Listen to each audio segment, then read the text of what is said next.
Marcus Cole, a seasoned military veteran, walked toward the gates of the Hawthorne Elite Range, a place known for its exclusivity where the wealthiest and most powerful families in the country train their children. The sun blazed over California, its rays casting long shadows on the pavement as Marcus approached the gleaming modern facility. His attire was humble, a worn military jacket, faded from years of use, and a well-maintained but outdated M1 Garand rifle strapped across his back. He didn't look like the typical patron of the range. Most people here arrived in designer clothes, expensive gear, and the air of privilege. Marcus was different. His boots had seen the harsh terrains of war, and his rifle was a relic from his days in the military, handed down by his father, a man who had served before him and passed away long ago. The M1 Garand was more than a weapon. It was a piece of history, a connection to his father's legacy, and Marcus carried it with quiet pride. As he neared the entrance, he noticed the stares from the people lounging around, sipping their lattes and discussing the latest trends in tech and defense. Marcus was used to the stares. In his long years of service, he'd faced worse: the battlefield, prejudice, and being ignored. But today it was different. Today he wasn't here to fight a war. He was here to prove something, to himself and perhaps to the world. This wasn't just about shooting, it was about reclaiming the respect that had always been denied to him. When he stepped forward to approach the reception, the young receptionist, a sharply dressed woman with perfectly manicured nails, raised an eyebrow as she looked him over. The smile she gave him was as cold as the glass doors behind her. "This is a VIP range," she said, her voice clipped, dismissive. "It's not a place for, well, people like you." Her gaze lingered on his jacket and the rifle slung over his shoulder, as if inspecting discarded luggage. Marcus didn't flinch. He had faced much worse in his life: disdain from people who didn't know him, didn't understand his sacrifices. The smirking gaze of the receptionist and her offhand judgment didn't bother him. He simply adjusted the rifle, its stock worn smooth from years of use, and walked toward the shooting area. He knew the rules of this place. It was meant for elites, the rich, the famous, the ones who were born into their privilege. But Marcus wasn't like them. He wasn't wealthy, nor was he born into money. His wealth was in his experience, in the years of service he had given to his country, in the sacrifices that had shaped him into the man he was today. And he had every right to be here. A group of young athletes dressed in custom-made tracksuits turned to watch him as he walked past. They whispered, their laughter dripping with condescension. "Looks like they're letting janitors in now," one of them said, loud enough for Marcus to hear. The laughter spread like wildfire, fueled by the arrogance of those who had never known struggle. But Marcus didn't respond. He didn't need to. He reached into his jacket pocket and pulled out a small, tarnished badge. It was a guest pass from the U.S. Army, granted to only those who had served with distinction or had special permission from military leadership. The badge belonged to his father, a decorated officer, and it still held the power to open doors, even doors like this one. The edges were scratched, a testament to the years it had spent in his father's wallet and later in his own. With a silent motion, Marcus placed the badge on the scanner at the entrance. The receptionist's eyes flicked over it, then narrowed as she watched the green light flash. The beep echoed through the room, signaling his entry. "Sir," she said, the coldness still in her tone but now tinged with doubt. "You're clear to enter." She stepped aside, though her eyes remained skeptical. Marcus nodded in acknowledgement, but he didn't spare her another glance as he walked past, leaving her standing there, unable to stop him. Behind him, the laughter continued, but it was quieter now, less certain. They hadn't expected him to get through the gates, and they certainly hadn't expected him to carry such authority with him. But Marcus was no stranger to being underestimated. It was a challenge he had faced his whole life. Today, he wasn't here to prove anything to them. He was here to reclaim something that had once belonged to his father, a legacy. Marcus passed through the security checkpoint and entered the lounge area, where the echoes of the mockery from the younger crowd seemed to fade into the background. His eyes scanned the room as he moved. Everything about the place screamed privilege. The polished marble floors, the expensive furniture, the private booths reserved for the elite. It was clear that this was a world he was not part of, yet it didn't bother him. He had walked into worse places, faced harsher environments, and survived them. He wasn't here to fit in. He was here to shoot. The Hawthorne Elite Range was nothing like any shooting facility Marcus had ever encountered. The walls were lined with sleek, polished glass, each booth separated by bulletproof barriers, and the lighting was bright, almost too bright, giving everything a sharp, clinical feel. The air smelled faintly of fresh leather, a stark contrast to the scent of gunpowder that usually filled the air in more humble, less glamorous ranges. Even the sound of the shots was different here. It wasn't the echoing crack of a rifle in a crowded range. It was muffled, sterile, as though the very air had been trained to absorb any trace of reality. The walls were adorned with names, golden plaques with engraved lettering, all from families who had either built vast empires or had fought in wars long ago and come out victorious. Marcus stood still for a moment, allowing his eyes to sweep across the room, taking in the opulence that surrounded him.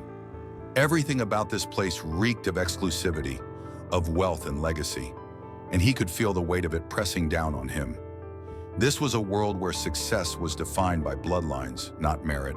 A world where children of senators, moguls, and billionaires came to hone their shooting skills, not because they needed it, but because it was a symbol of power and status. As Marcus stepped deeper into the lounge, his military boots clicked on the marble floor, cutting through the quiet murmur of privileged conversations. He had been to places like this before, though not in a while. Back when he was younger, fresh out of the army, he'd spent time with men and women of influence, in places that were closed to most. But here it felt different. The looks that shot in his direction weren't the kind of respectful acknowledgement he used to receive. They were condescending, dismissive. A group of young men, all dressed in high-end tactical gear, chuckled among themselves as they noticed him. They were part of the social elite, sons of tech moguls and real estate developers, and they made no attempt to hide their disdain. One of them, a tall, sharp-featured young man named Tyler Harrington, took a long sip from his espresso, raised an eyebrow, and leaned in to whisper to his friends. "Who let the janitor in?" he said loudly enough for Marcus to hear. The rest of the group burst into laughter. But Marcus wasn't fazed. He had spent his life dealing with people who saw his worth only in terms of his background, who thought that because he had come from nothing, he had no right to take up space. They were wrong then, and they were wrong now. He glanced around the room, spotting others who carried the same air of entitlement. Grace Montgomery, the blonde daughter of a senator, stood near the coffee bar, her posture straight and proud as she chatted with a few of her friends. She was the self-proclaimed goddess sharpshooter of Hawthorne, though Marcus could see the lack of genuine respect for her skills. Her appearance, neatly pressed jacket and pristine white boots, was more about show than substance.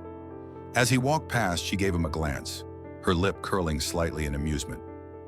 "Looks like someone got lost on the way to the public range," she said, loud enough for several people nearby to hear. The group laughed again, some of them pulling out their phones to record the moment, but Marcus kept his head forward, not allowing their words to penetrate his focus. He wasn't here to belong. He wasn't here to entertain their mockery. He was here to prove something, to take back the respect his father had earned, to show them that bloodlines and wealth weren't the only things that mattered in this world. It wasn't long before he reached the section where the shooting lanes were. His M1 Garand, its stock worn smooth with time and use, weighed heavily on his shoulder, but he carried it with pride. This rifle wasn't just an object, it was a symbol of his past, of his family's history, and today it would be a tool to challenge the system that had always kept people like him out. The staff at Hawthorne didn't bother him much. They had seen people like him before, veterans, outcasts, and those who didn't belong. But as he walked toward the range, he could feel the eyes of the other patrons on him. They were watching closely, curious, some amused, others slightly uncomfortable. None of them expected him to be a worthy opponent. They were waiting for him to fail. At the front of the range, the clerk handed him a small tag with a number, signaling which lane he would shoot in. As he walked toward lane 8, a murmur spread through the crowd. His presence in his old military jacket and with his aged rifle was an anomaly in this world of privilege. A young man in a custom-made shooting suit turned to his friend. "This is a joke, right?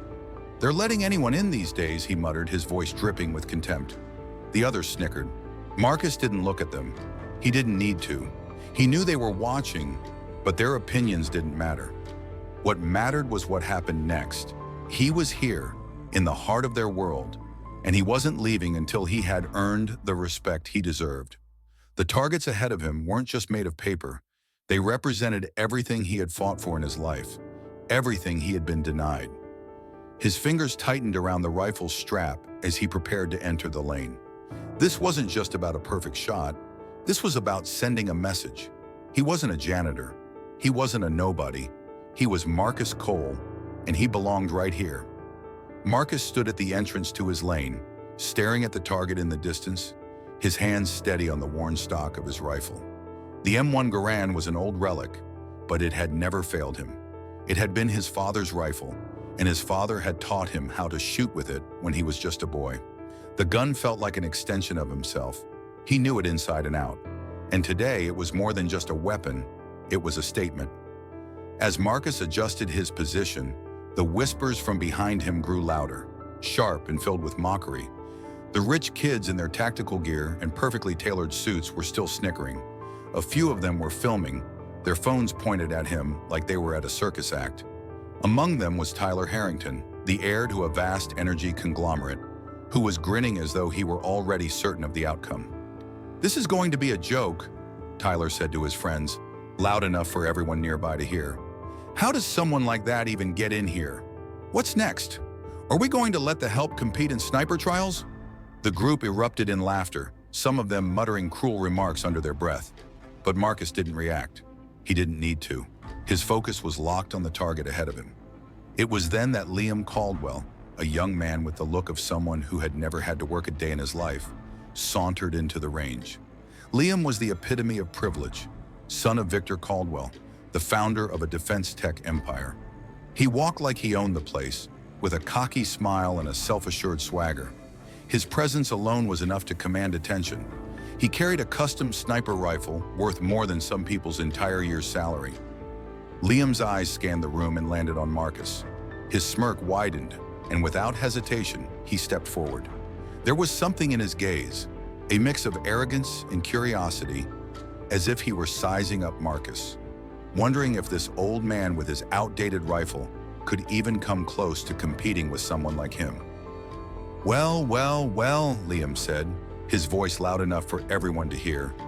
"I didn't realize this was going to be a charity event. If you win, I walk away. But if I win, you leave this place for good." The challenge hung in the air, and for a moment, the room fell silent. It wasn't the first time someone had issued a challenge like this, but it was different. Liam wasn't just challenging Marcus's skill, he was challenging his very right to be there. He assumed that because Marcus was older, less polished, and came from a working-class background, he didn't belong in the same league. The room's energy shifted.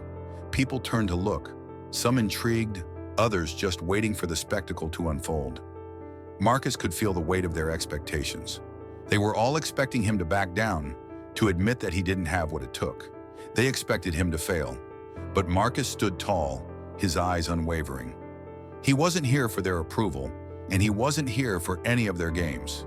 He was here to show them that ability wasn't determined by wealth or status. It was determined by heart, skill, and experience. And Marcus had all of those in abundance. Liam's challenge was a test, but it wasn't just about the outcome. It was about making Marcus question his place in this world, about reminding him that he didn't belong here. But Marcus wasn't so easily rattled. He had faced worse in his life: war, poverty, and the systemic racism that followed him like a shadow.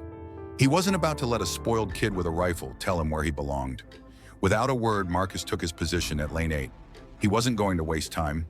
The moment he pulled the rifle up to his shoulder, the noise of the room seemed to fade. His fingers moved like clockwork, loading the rifle, adjusting the sight, checking the chamber. He knew this gun better than he knew his own reflection. It was an old weapon, but its accuracy had never let him down. Meanwhile, Liam sat up beside him, his expensive rifle gleaming under the bright lights. He adjusted his stance, clearly comfortable with the high-tech equipment, while his followers, Trevor Langston and Grace Montgomery among them, watched eagerly, phones ready to capture every moment. They didn't expect Marcus to even come close. "Ready when you are, old man," Liam said with a grin, his voice dripping with arrogance. He was waiting for Marcus to flinch, waiting for him to back down. But Marcus didn't respond. He simply adjusted his focus on the target ahead, steadying his breath. The first shot rang out from Liam's rifle. The sound was sharp, crisp. The shot hit the target dead center. There were murmurs of approval from the crowd and a few claps from those gathered around. Liam gave a self-satisfied grin, watching the digital scoreboard light up with his score, 10 out of 10. Marcus wasn't impressed. He had been in more intense situations, faced far tougher challenges. The score on a board meant little to him. What mattered was the next shot. What mattered was how well he could make it count. Without hesitation, Marcus brought the rifle to his shoulder and squeezed the trigger. The shot rang out, smooth and controlled. His breathing was steady. The target spun, and the scoreboard lit up with a perfect score, 10. There was a brief pause before a soft murmur spread through the room. A few surprised glances were exchanged. Liam's smirk faltered slightly, but he quickly regained his confidence. He fired again. Another perfect shot. But Marcus wasn't looking at him. He wasn't looking at the crowd. He was only looking at the target. Another shot rang out. Another 10. The crowd was beginning to stir, the tension in the room thickening. They had expected Marcus to fail, expected him to miss, expected him to bow to their ridicule. But he wasn't just meeting their expectations, he was shattering them. Every shot was a quiet declaration. He wasn't just shooting to win, he was shooting to prove that he belonged here. The room was thick with anticipation as Marcus continued his steady barrage of shots, each one perfect, each one slicing through the air with precision. He hadn't flinched once, hadn't broken focus even when the whispers around him grew louder, when the phones continued to roll, and when the tension in the room reached a boiling point. Liam Caldwell stood across from him, a look of growing frustration creeping onto his face. For all his wealth and privilege, all his years of practice in exclusive facilities, he was struggling to maintain the smirk he had entered with. Every shot Marcus made was like a silent rebuke to his arrogance, to his belief that he was untouchable. He had underestimated the old man, and now he was paying for it. Liam adjusted his rifle, his hands shaking slightly, but he quickly regained composure.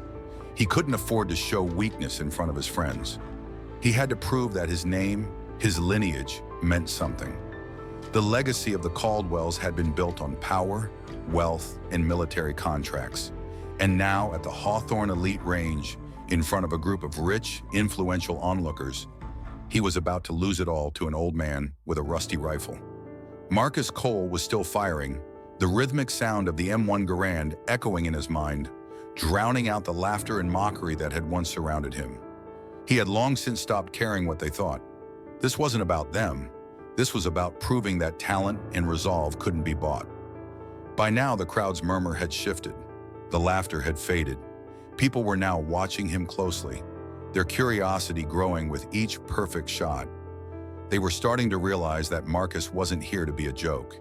He wasn't here to fit in or seek approval. He was here to remind them that skill wasn't determined by the price of the rifle or the clothes you wore. It was determined by the strength of your character and the power of your will. Liam's shot came next, another one aimed with the precision of a trained marksman. It hit the target, but not dead center. The scoreboard flashed a score of 9.8, a small imperfection in what had otherwise been a flawless series. The crowd was quick to acknowledge it with a few nods and claps, but Marcus didn't even look over at him. His eyes remained fixed on the target. "Come on, old man," Liam sneered, clearly rattled. "Show us what you've got." Marcus didn't respond, except with his next shot, another perfect 10. The tension in the room was palpable now. The group of young elites, who had once looked at Marcus with disdain, now found themselves watching with nervous glances. It was clear that Marcus was not just competing in a shooting contest, he was dismantling everything they had taken for granted. The idea that money, privilege, and a prestigious bloodline could guarantee success was being ripped apart in front of them, shot by shot. Marcus fired again. 10. The score continued to climb, the digital board reflecting his perfect accuracy. But he was no longer concerned with the score. He was concerned with what came next. the moment when Liam would have no choice but to recognize that he had been defeated. Marcus had known this was coming, but he wasn't doing it for revenge or to make a point to Liam. He was doing it for the countless others who had been overlooked, underestimated, and discarded because of where they came from, because of the color of their skin or the way they dressed. Liam fired again, and this time his shot was worse, a 9.5. The crowd shifted uncomfortably. Some had their eyes glued to Marcus, wondering what he would do next. Would he show mercy? Would he let the young man save face? Or would he continue to remind everyone who was in control? But Marcus wasn't here for any of that. He was here to finish what he had started. He fired again, and once more, it was a perfect 10. The crowd fell into a stunned silence. Marcus was not only on his way to victory, he was making a statement. Liam stood there sweating now, his hand trembling. He had underestimated Marcus, but now it was clear. He had no way of catching up. The digital board flashed another score for Marcus, 100 out of 100. The laughter, the mockery, all of it had disappeared. The group of elites stood in silence, no longer interested in capturing the moment on their phones. They were watching history unfold, a history they hadn't expected to witness today. Liam Caldwell, the heir to the Caldwell Empire, the son of a man whose name was synonymous with power and success, stood frozen. He wasn't just beaten by Marcus, he was made to realize the truth he had never seen. Money and privilege didn't guarantee greatness. Hard work, skill, and determination did. As Marcus stood there, his rifle still aimed, his face set in a quiet resolve, the sound of his final shot echoed through the room. 10. The score flashed across the board, 100 out of 100. A perfect score, a message that would be impossible to ignore. The air in the room felt different now. The loud chatter, the mocking laughter, and the ridicule had all been replaced by an eerie silence. The scoreboard, now flashing with Marcus's perfect score of 100 out of 100, hung above the lane like a monument to his skill and to his defiance. The once confident elite group that had surrounded him now stood motionless, their eyes wide, their jaws clenched, unable to look away from the score that reflected a truth they had never anticipated. Liam Caldwell, still standing beside his own lane, stared at the board. His face had lost all color, the arrogance drained from his expression as he realized just how thoroughly he had been beaten. He had come into this challenge expecting to demonstrate his superiority, to put the old man in his place. But instead, Marcus had made him and everyone watching face a stark reality. No amount of money, no expensive gear, no prestigious last name could substitute for the raw talent and experience that Marcus had. Grace Montgomery, the self-proclaimed goddess of sharpshooting, who had made the first comment about Marcus's appearance, was now standing frozen, her hand gripping her rifle awkwardly. The once pristine veneer of superiority she had carried so easily had crumbled in an instant. Her smile had evaporated, and her eyes betrayed the shock she could no longer hide. The room that had been full of prideful laughter just moments ago now felt suffocating, and there was no escaping the truth that hung in the air. Marcus had shattered the very foundations they thought they stood on. Tyler Harrington, who had been one of the loudest in his ridicule, now sat frozen in his chair. His latte, still untouched, had spilled over, staining the perfect marble floor beneath him. His expensive shoes, his carefully pressed tactical gear, all of it felt worthless now, like a facade that had been cracked wide open. The others who had stood by, snickering and filming, were no longer laughing. Some had already begun to pack up their things, awkwardly glancing at the scoreboard, unsure of how to process what had just happened.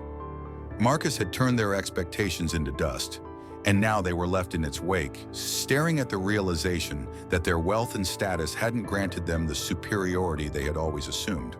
But Marcus didn't need to bask in their defeat. He didn't even look at them as he gathered his things, his M1 Garand now slung over his shoulder. His hands were steady, his expression calm. For him, this moment wasn't about revenge or retribution. It was about proving something that had been denied him and so many others for far too long. He had entered their world, walked through their gates, and with every shot he had taken, he had sent a message to them. A message that no amount of privilege could mask the truth that talent, skill, and perseverance were the only things that truly mattered. And Marcus had more of all three than they had ever given him credit for. As he turned to leave, he felt the weight of their eyes on him, but this time it was different. No one mocked him anymore. They didn't even speak. They simply stared in the stunned silence, as if unable to comprehend what had just transpired. In the back of the room, Marcus caught sight of a familiar face, Colonel Andrew Matthews, an older figure in military garb who had watched from the sidelines. Matthews had been one of the few people in this world who had treated Marcus with the respect he deserved. He nodded slightly as Marcus passed, his expression one of quiet acknowledgement. The gesture was small, but for Marcus, it meant everything. He hadn't come to earn their respect. He had come to prove to himself and to everyone who had ever doubted him that his worth wasn't determined by his past or his skin color. It was determined by his skill, by his resilience, by his resolve to never give up, no matter how many barriers were placed in his way. As Marcus reached the door, he heard a soft sound behind him, the slow, almost reluctant clap of hands. It was Colonel Matthews, standing alone, giving him the only applause that truly mattered. It wasn't a gesture of pity. It wasn't about sympathy. It was a recognition of something far more valuable, of the fact that Marcus had shown, in the most powerful way possible, that greatness was not defined by the legacy you were born into, but by the one you created for yourself. And then, as if on cue, others began to join in. It wasn't the loud, enthusiastic applause you might expect from a grand victory. It was quiet, uncertain, even tinged with discomfort. But it was sincere. One by one, the elite of Hawthorne, the ones who had once looked down on Marcus, slowly began to acknowledge his achievement. Some of them did so begrudgingly, others with a sense of forced respect. But no one could deny what had just happened. Marcus Cole had entered their world as an outsider and left as its most powerful force. In the days that followed, the ripple effect of Marcus's perfect performance spread far beyond the confines of the Hawthorne Elite Range. Videos of his perfect shots went viral, sparking debates about privilege, talent, and meritocracy across social media. News outlets picked up the story, calling it the day the elites were outshot by a veteran. But for Marcus, none of that mattered. He didn't need the fame. He didn't need the praise. He had done what he came to do, not just to shoot, but to show the world that real strength was built from within, not handed down by family or fortune. Back at the range, changes began to take place. Membership policies were reevaluated. Scholarships were offered based on skill, not bloodline. The culture of Hawthorne, once so steeped in elitism, began to shift, slowly but surely. The winds of change had started blowing, and Marcus Cole had been the catalyst. As for Marcus, he didn't look back. He knew that this moment, this victory, wasn't just about him. It was about everyone who had been silenced, overlooked, or dismissed. And in that silence, his victory spoke louder than any applause ever could.